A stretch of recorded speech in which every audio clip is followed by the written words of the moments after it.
Hi, everyone. Judge Andrew Napolitano here with Judging Freedom. Today is Wednesday, July 20th, 2022. It's about 1:35 in the afternoon here on the East Coast of the United States. My guest today really needs no introduction to those of you who regularly watch the show. Phil Giraldi is a former intelligence officer for the United States Intelligence Services and our regular go-to guy on what the government and what the military and what the intelligence community is up to that they don't want us to know about. Phil, it's a pleasure. Thank you for coming back to Judging Freedom. Well, thank you for having me on again.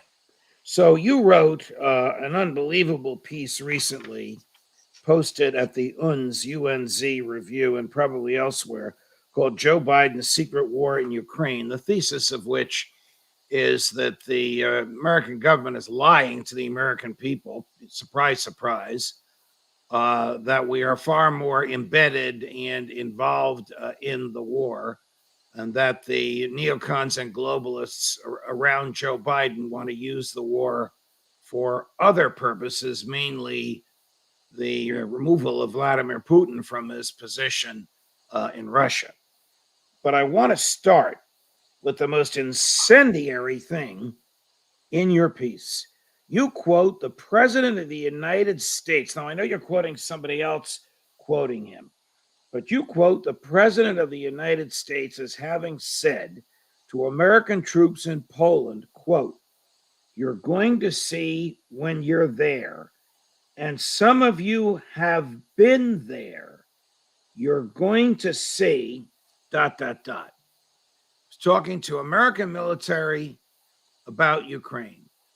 Did the President of the United States, wittingly or unwittingly, admit that there have been American troops on the ground in Ukraine from and after the start of the Russian invasion? Yeah, it's an interesting comment, and of course, the most interesting aspect of it is how the White House then tried to cover up the comment by saying that the president had misspoken and that there are no American troops in Ukraine.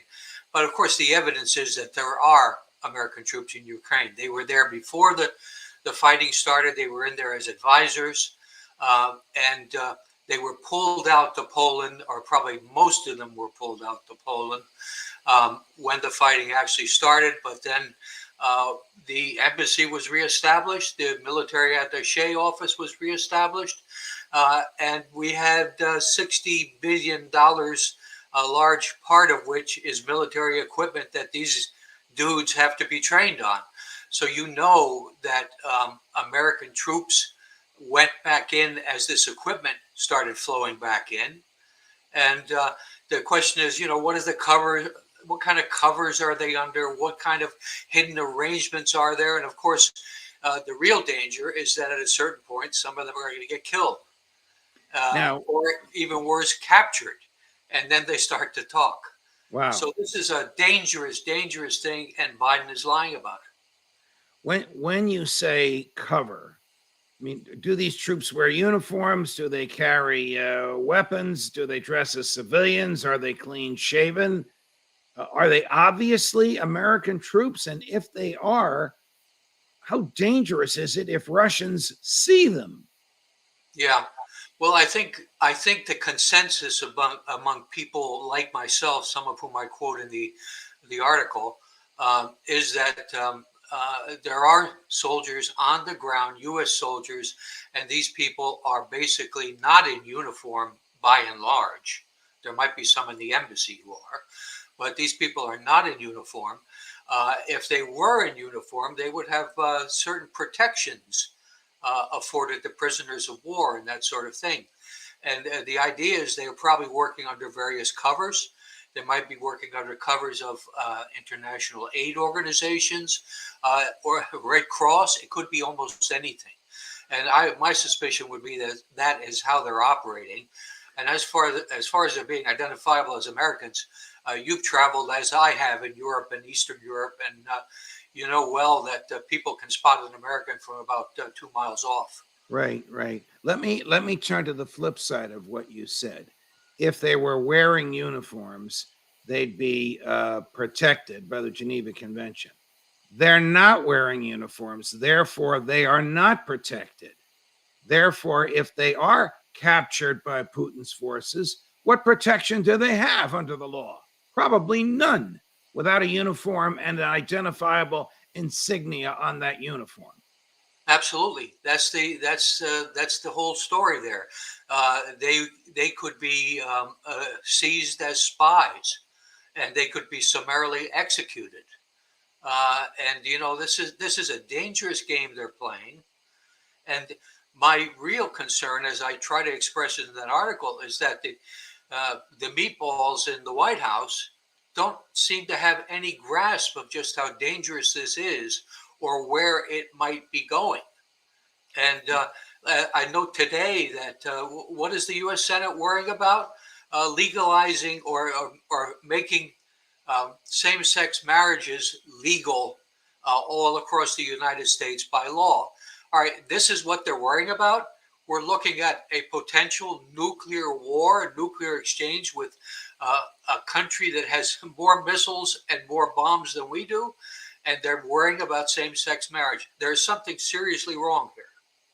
Let me ask you about the status of the war and what the White House understands. It seems to me that it is virtually over, that the Russians have conquered the territory that they want.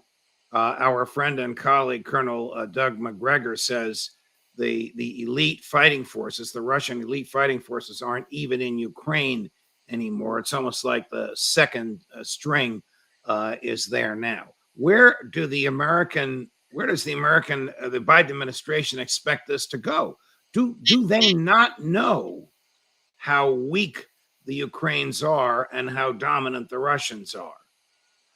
Well, this is, of course, the big question. Why is it that the White House has not figured out that this is a losing gambit that they're backing?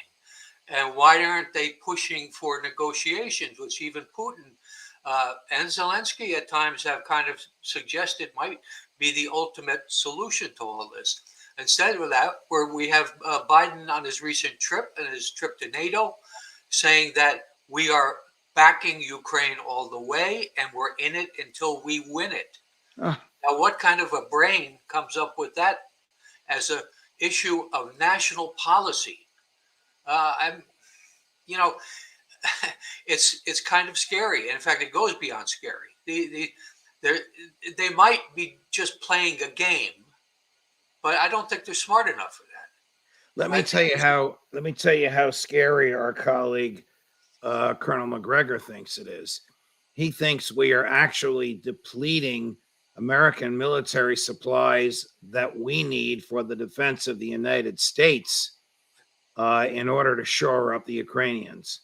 So we're not only making available to them unused excess NATO military supplies, but now, 5 months into the war, they're actually receiving new equipment, which was originally destined for our use. God forbid that we ever need it. So the money the Senate has allocated is not buying equipment for the Ukrainians. It's buying equipment for the U.S. military to replace the American military equipment that has been shipped over there. Do you accept that thesis? Yeah, I think Colonel McGregor is one of the truly brilliant minds who's looking at this situation. Other sites I would recommend are Moon of Alabama, Larry Johnson. There are a number of people who are coming to the same basic conclusions. And this again strengthens the argument that U.S. troops are on the ground. You don't take billions of dollars of complicated military equipment and ship it into the country. It's coming in by airplanes. It's coming in across the Polish border. And you just don't hand it over to somebody and give them the keys. It doesn't work that way. To operate, I was in the Army. To operate this kind of equipment takes months of training, not just days.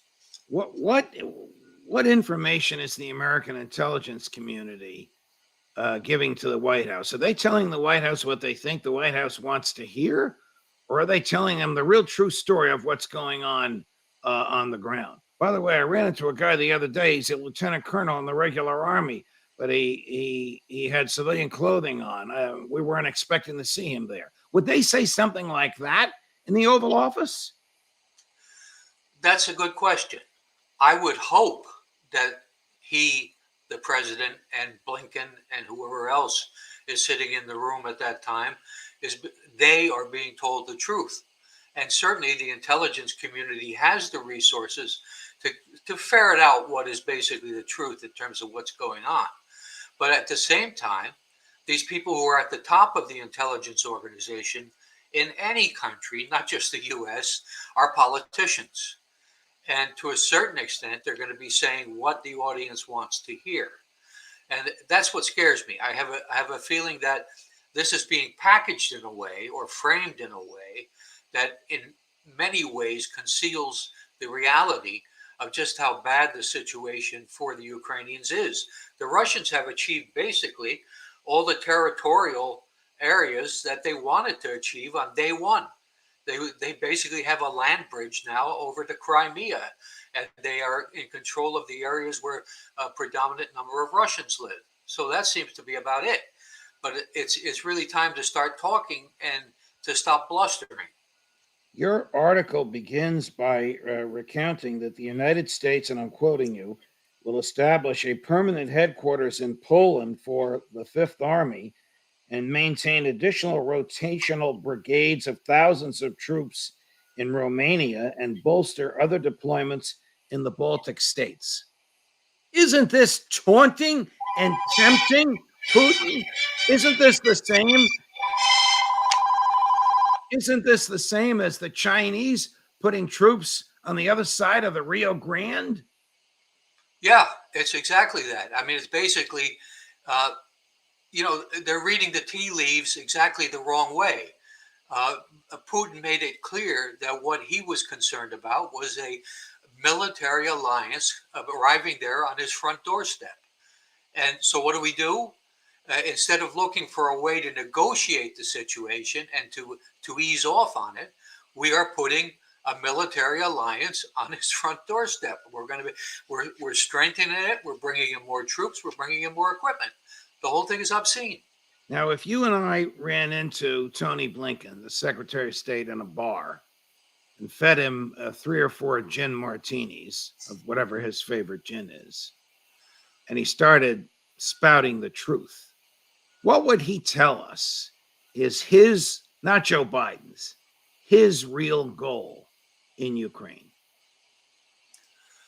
That's a tricky question. Blinken hasn't really left enough footprints in terms of what he really believes. I automatically assume that he's a neocon and that essentially he probably equates being tough with Russia over Ukraine as establishing American or reestablishing American supremacy basically worldwide. I think that's how neocons argue this kind of issue. They think that if we back down from Russia now, I mean, the game is over. And they might be right about that. But the fact is, I would wish to see the game over. And they instead believe that American power, for numerous reasons, including being able to protect Israel by being powerful throughout that region, they believe that this sort of thing is an essential for America in the 21st century. In fact, they wrote a number of papers at the end of the 20th century, basically laying out this premise. Does Blinken, do Blinken and his colleagues, whether they're the Western European globalists or his colleagues that work for him in the White House and in the State Department, still hope to remove Putin from power? Because that seems almost impossible at this point. Yeah, I think that's kind of a subset. Essentially, they see the game plan for what happened in Ukraine, where essentially they removed a prime minister that was leaning pro-Russian and replaced them with several leaders in succession that are pro-Western. So they figured, hey, it worked once, it could work again. Let's make let's make Putin's life and the lives of the Russian people so miserable that they throw this guy out. I think that is at the back of their heads. Doesn't seem to be working to me. It seems like the sanctions are hurting American multinational industries more than they're hurting the average Russian in the street. And if they do hurt the average Russian in the street, those people do not have, even in large numbers, the ability to affect President Putin's tenure in office, do they? No, they don't. I mean, he's guaranteed a term of office that goes on indefinitely. Um, you can quibble about their politics, but the fact is, uh, we we Americans have a big problem in terms of introspection. To be able to look at what we're doing that's causing all these problems, and we would not have an energy crisis. We would not have the inflation that's running away. We would not have a lot of American industries in trouble if we hadn't let this go the way it's gone. What would be going through Joe Biden's mind that he would cause the American people to be subjected to the financial crises called inflation that we're all going through in return for a fruitless, useless, winless war? Well, you summed it up. I can't imagine what could be possibly going through his mind, or even Blinken's, or any of them, in terms of how do you justify this. I wrote an article, I think about 3 weeks ago, where I said nobody is asking the important questions here. I mean, the important questions are, why are we doing this? What benefit does this give to the American people, which is why we elect the president in the first place? I have an article coming up next week where I'm saying, essentially, nobody voted for Joe Biden in expectation that he would crank up a nuclear war, but yet Right. that's what he's doing. Where do you see this going, Phil? February, March, April, May, June, July, six months in. The Russians have the territory that they want. The president of Ukraine has just fired his chief prosecutor and his head of intelligence. I don't know what that's about, but it can't be a good sign. And the first team, the Russian first team, is back in Moscow, relaxing or preparing for some sort of something, but they're not doing the everyday fighting anymore. Where and how and when does this end? Well, I think most of the people like myself are looking at this situation where we're approaching an end strategy, which is going to be dominated by Russian viewpoints on this. They've won the war, and I think it's Russia has no intention of occupying Kiev or anything else. If they'd wanted to do that, they would have done it already, and uh, there will be some kind of negotiated arrangement that it will attempt to save face both in Ukraine and in Russia, and get the economic sanctions removed so that everybody can get kind of back to normal. The Europeans But are. Ukraine would have to be neutral. It would have to be neither pro-West nor pro-Russian, because President Putin could never tolerate an independent, pro-West, EU member, NATO member, Ukraine on his borders with the attitude that the Ukrainian people have towards the Russians today. Couldn't tolerate it. Yeah. I mean, there might be some kind of middle ground, an associate membership in the European Union, which you would combine with being demilitarized, basically. I mean, there are kinds of ways to dance around this, and the dancing should have started at the beginning of this year, and they would have found ways, but that was never on the U.S. agenda. Unfortunately, they made it very clear they were not willing to negotiate national security issues that are perceived by the Russians. So that's how we wound up where we are. But my fear is that this is a situation that if Biden gets even more stupid, this could slip out of control, and you have danger of things like false flag, where someone who is a party in this, maybe some friendly neocon associates, work out some kind of arrangement where they might even want to kill some American soldiers in civilian clothes. There are a lot of ways maybe to make this war, such as it is, escalate, and that's what I'm afraid of. Wow. Before we go, I just want to remind everybody watching us that you and I, along with our colleagues Scott Ritter and Gerald Salenti, will be at Gerald's garden party, so to speak, that holds 600 people in Kingston, New York, this Saturday, July 23rd at 2 o'clock in the afternoon to talk about peace and freedom and why war is the health of the state, even though it's the enemy of individual freedom. And I can't wait to be with you, Phil, and very much look forward to it. Thank you for joining us today. I'll see you Saturday. Okay, thank you very much. Judge Napolitano for Judging Freedom.